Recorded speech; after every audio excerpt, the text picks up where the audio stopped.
एकही लढाई न झालेला डोंगरी किल्ला. नमस्कार. जय जिजाऊ, जय शिवराय, जय शंभूराजे. चला तर मग आजच्या भागामध्ये आपण पाहणार आहोत छत्रपती संभाजीनगर जिल्ह्यापासून 17 किलोमीटर अंतरावर हा आहे दौलताबादचा म्हणजेच देवगिरी किल्ला. यालाच अभय किल्ला असे देखील म्हणतात. हा किल्ला 200 मीटर उंच असून शंकूच्या आकाराच्या टेकडीवर बांधलेला आहे. हा किल्ला यादव काळातील असून यादव राजा भिल्लमा पाचवा याने 11व्या शतकात बांधला होता.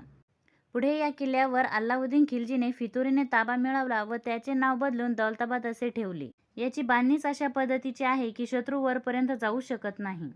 किल्ल्याच्या वरच्या टोकापर्यंत जाण्यासाठी भक्कम दरवाजे, मोठमोठ्या तोफा, पुढे किल्ल्याच्या भोवती पाण्याने भरलेले खोल खंदक आहे. त्यात मगर व साप असत व पुढे बुलबुलाया रस्ता आहे. या ठिकाणी हेमाडपंथी मंदिर, भारत माता मंदिर, चांद मिनार, गणेश मशीद, बारादरी, मेंढा तोफ, दुर्गा तोफ, अंधेरी मार्ग, पायरी विहीर, दगडी शिल्प, बुलंद दरवाजे, खंदक, हत्ती हौद व संत एकनाथ महाराजांचे गुरु जनार्दन स्वामी यांची समाधी इत्यादी ऐतिहासिक वास्तू या ठिकाणी आपल्याला पाहायला मिळते. किल्ला पाहण्याची वेळ ही सकाळी 9 ते संध्याकाळी 6 वाजेपर्यंत असते. भक्कम अशा या देवगिरी किल्ल्यास 28 नोव्हेंबर 1951 मध्ये शासनाने याचे जतन आणि संवर्धन व्हावे म्हणून राष्ट्रीय संरक्षित स्मारक म्हणून घोषित केले आहे.